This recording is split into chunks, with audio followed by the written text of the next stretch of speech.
Welcome back to another episode of Unnichedtaylored Living.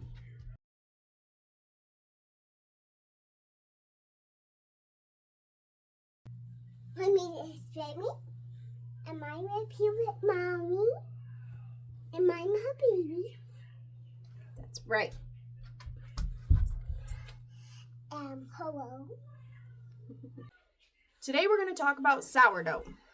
Sourdough became very popular during the whole COVID thing. Everyone was stuck at home and trying to figure out what to do with their time because everybody had all this time all of a sudden. I personally started sourdough about a year ago. I actually never had any luck with regular bread. Attempted making bread many times and it was so bad even the pigs wouldn't eat it. I have no idea what I did wrong. No idea exactly what the problem was there. And I especially don't have any idea why that made me think that possibly sourdough was the better route to go. I wanted to try and make a lot more homemade foods. Call it a conspiracy theory, call it whatever you want to call it, because I wanted us to eat more homemade instead of store-bought.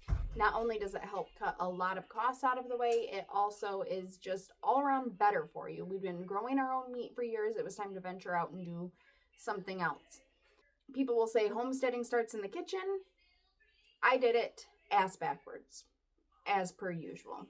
So I started making sourdough. And I actually made my starter from scratch. I didn't buy it. I made it. Super easy. It's flour and water. You can find a whole bunch of interesting stuff on that. I can even show you how if you'd like to. If you'd like me to show you that, go ahead and drop it down below.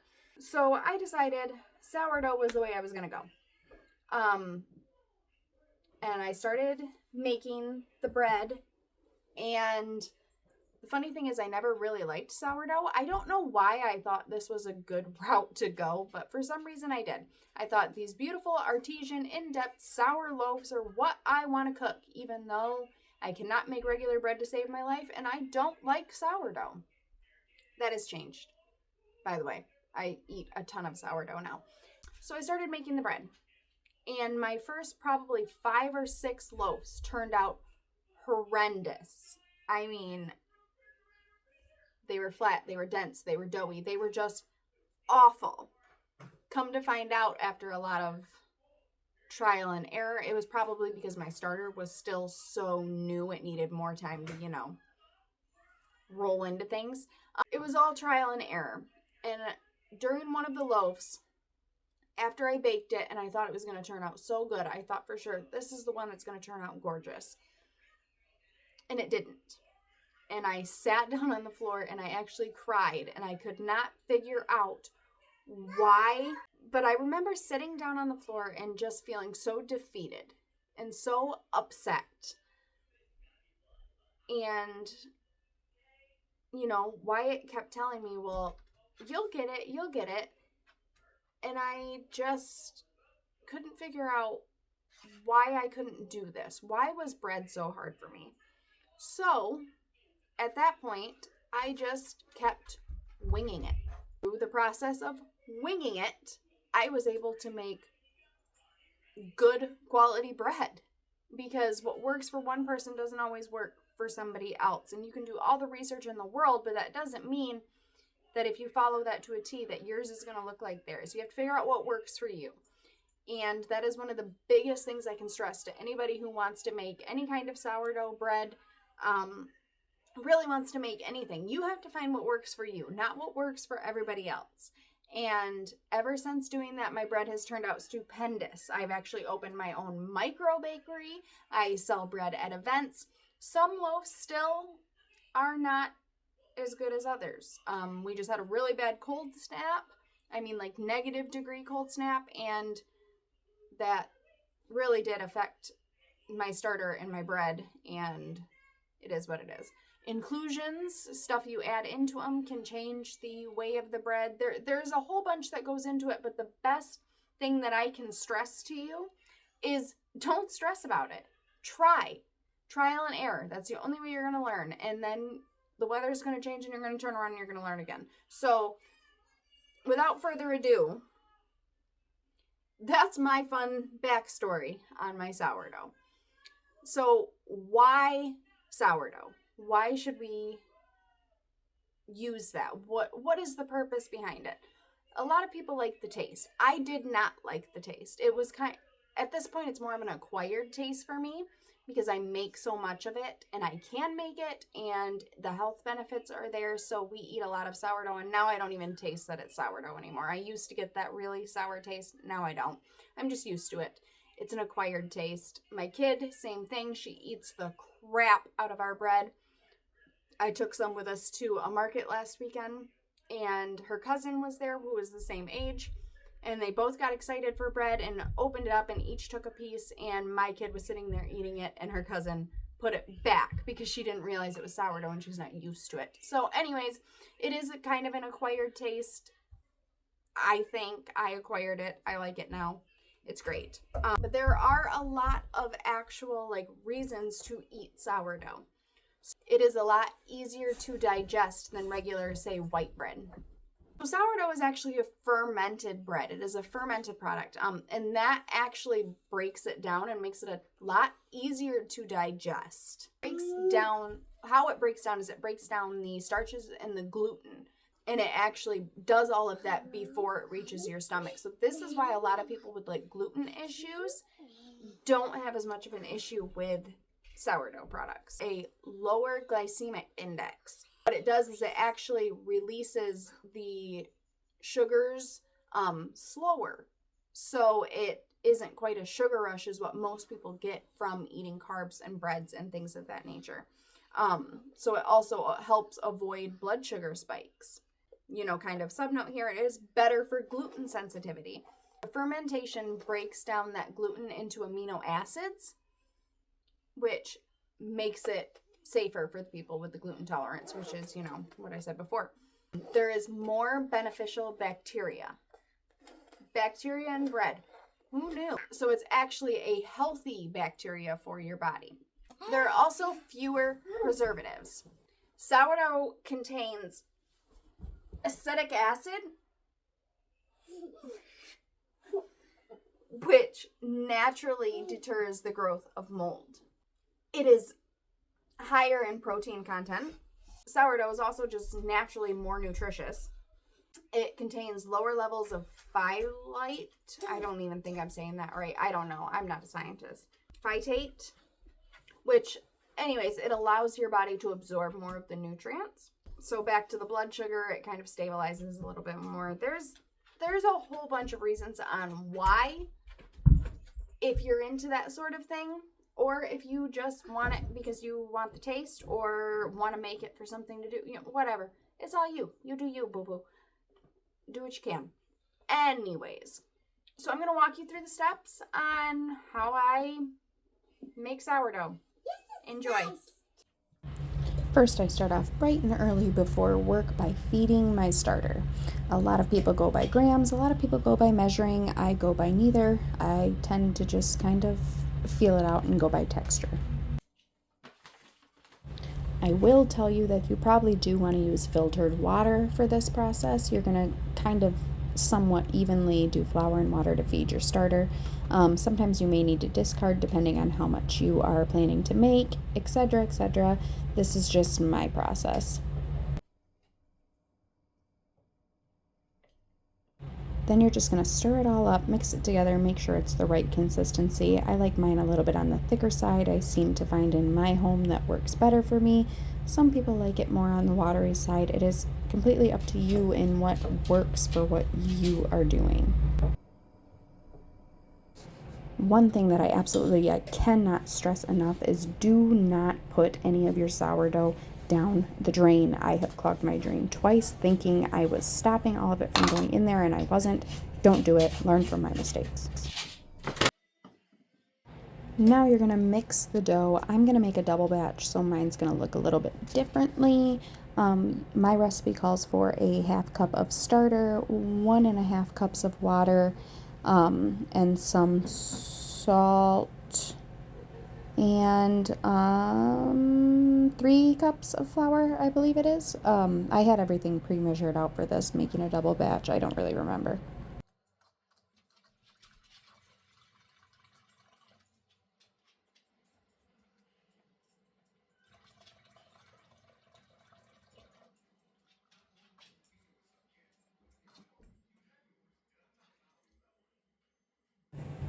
I love to use my fancy little sourdough whisk. It works really well for breaking up the sides and getting everything mixed pretty well evenly. You're going to mix up this dough until it turns into a shaggy dough. You don't want to over mix it. That will cause it, you know, a little mess. As you can see before, I mixed just the starter and water together to make it milky before adding in the flour. And then the salt as well.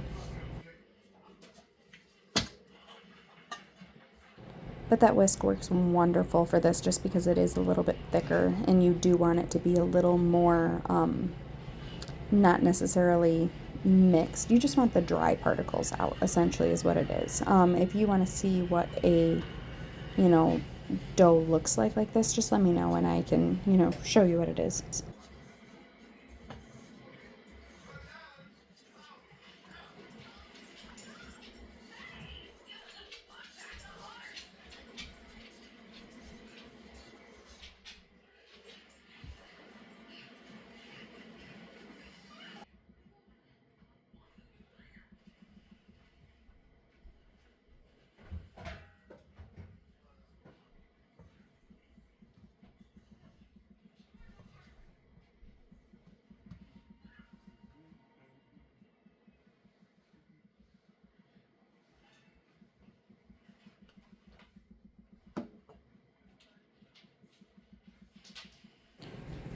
So I'm trying to get all of the sourdough off to not get it down the drain. Sometimes with these bigger batches, you do have to actually get your hands in there. And I'm putting my utensils in another bowl to hand wash them, and then I can dump the bowl outside.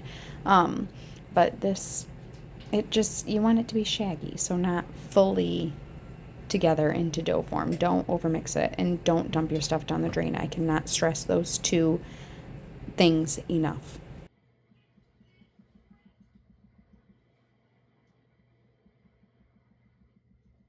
It is a little sticky at first and messy, but it is what it is. I'm just going to put some water in the bowl to be able to rinse my hands, and then I'm going to clean everything up and get that put outside. I haven't really had a chance to look at it yet. Oh, really? Thicker than last year.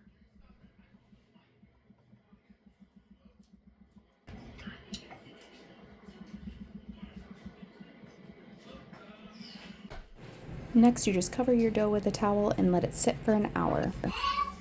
It's been an hour. Your next step is going to be your first set of stretch and folds, which is essentially what it sounds like. You're just stretching it and folding it. This causes the dough and the yeast to kind of work together and get it all activated and ready to actually make a loaf. As you can see, the first one doesn't always look the prettiest. It just kind of is what it is, but as you continue on, your loaf and your dough will get more elasticity and look a lot better. I do suggest, especially for the first one, having wet hands while doing this. That way the dough doesn't stick quite as much. Cover again and let sit for a half hour. Second set of stretch and folds, half hour later.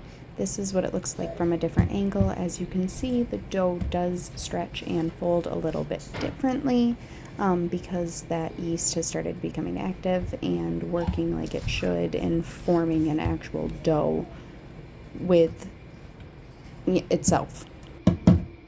These are just standard stretch and folds that I'm doing here. You just fold it over itself, causing it to mix.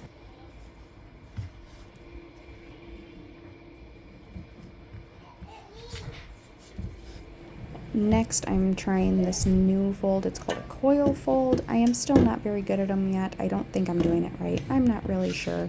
But it's supposed to fold under itself, so when you put it down, it's doing essentially the same things as the stretch and folds.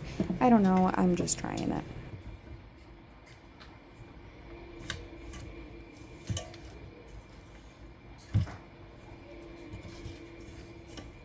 Then I just fold it over itself a few more times just to make sure I'm getting everything well incorporated.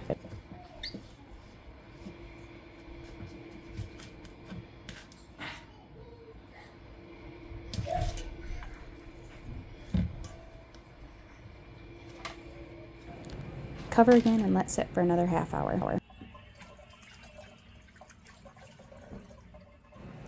Third set of stretch and folds, the exact same thing. You are going to stretch it and fold it. Now, as you can see, my dough is a lot different than it was in the first stretch and fold. That means it's doing what it's supposed to do. Some people do 4 or 5 stretch and folds. I typically stick with 3, just depending on what the dough looks like.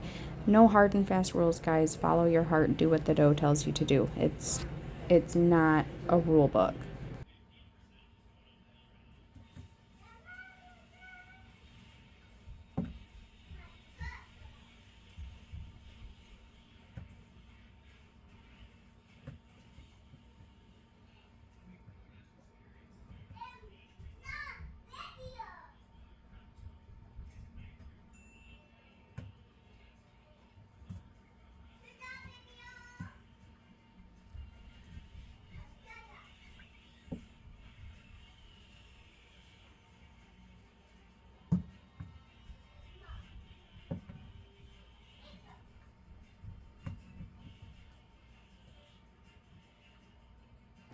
After this, you cover and let it sit for 8 hours for the bulk fermentation.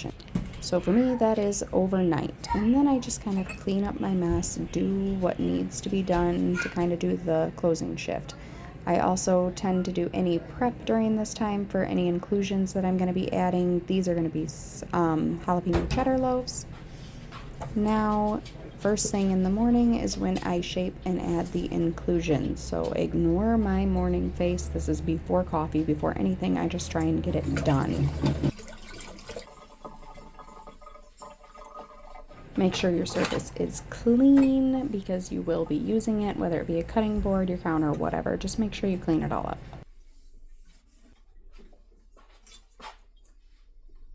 Because this is 2 loaves, I'm going to get it out of the bowl and then break it into 2 with my nifty little slicer.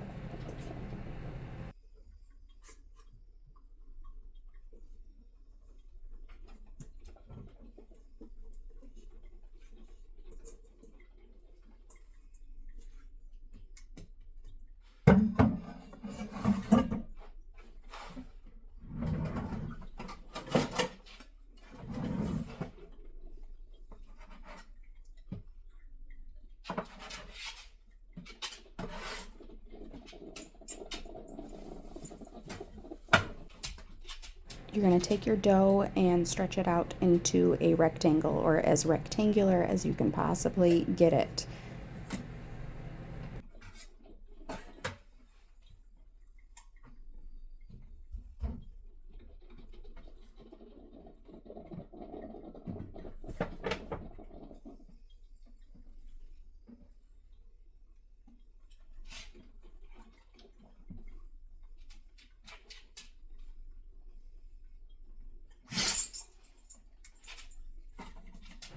Now I'm going to add my inclusions as evenly as I can over the first layer here.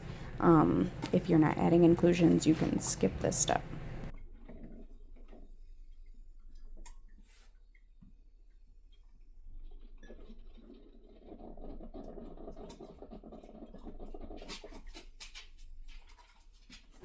You're going to fold one side over like so.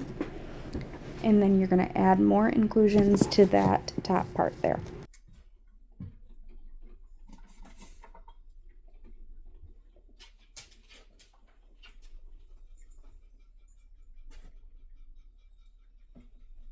And then you're going to do the same with the other side.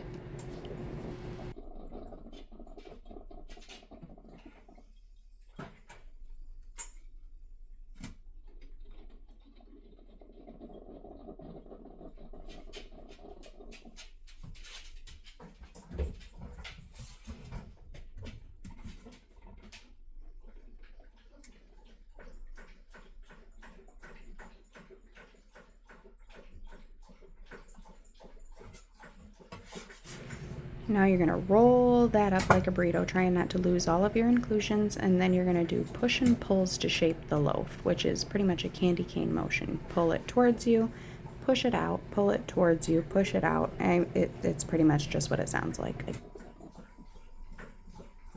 And that's essentially going to shape it into that beautiful round little ball that you see all of these sourdough loaves in.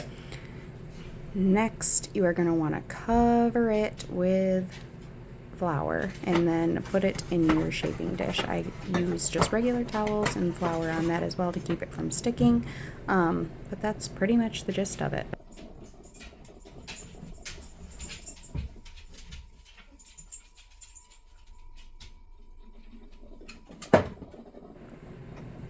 You're gonna flip it over and put the seam side up in the bowl, and then just cover it with the towel and let it proof more. Multiply this by 2, and I put mine in the fridge for cold proofing during the day. That way it stays good while I'm at work. Then you're going to use your scraper and clean your surface again, because a lot of stuff will probably be stuck to it if you have luck like mine.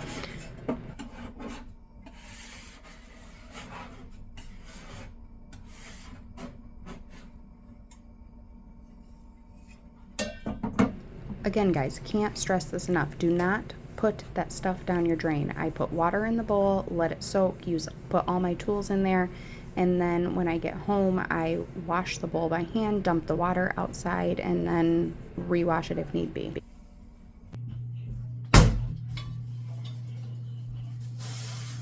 Now we're going to bake. You want to make sure to preheat your Dutch oven or whatever dish you are putting it into.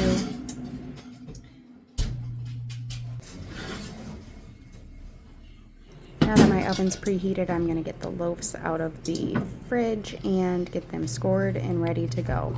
These slings are a lifesaver. I absolutely love them. I'm not spending a ton of money on parchment paper anymore. They are just fantastic. So you just flip it out of the bowl. That's why you do it seam side down, or seam side up, not down. Shape as needed. Then you're going to get out your nifty little lame. You can use a regular serrated knife if that's all you have, but lames are a game changer. And then you are just going to score it to your liking. For all my loaves, I have different scoring techniques for the different flavors. Not that it really matters, but it, gives me a visual. And this is how I score my cheddar jalapeno loaves.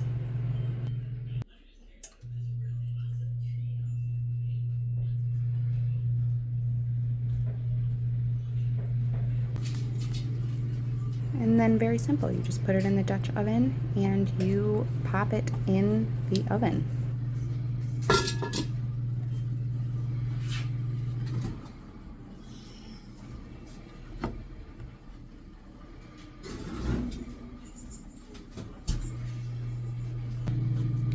This part is optional. This is something I started doing just to get a better rise out of my bread. It's called a 6-minute score. It's when you go back in after 6 minutes of baking and just cut the main breaking points again, just to give it more room to expand at those concentrated points. I found it has made my loaves a lot fuller, a lot prettier. But again, completely optional, up to you.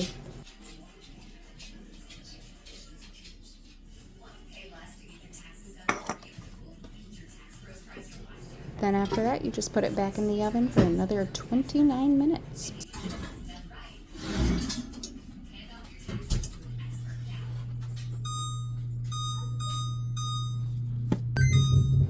And after that 29 minutes, you are going to take the lid off and open bake it. That'll give it that crusty finish that everybody loves with the sourdough.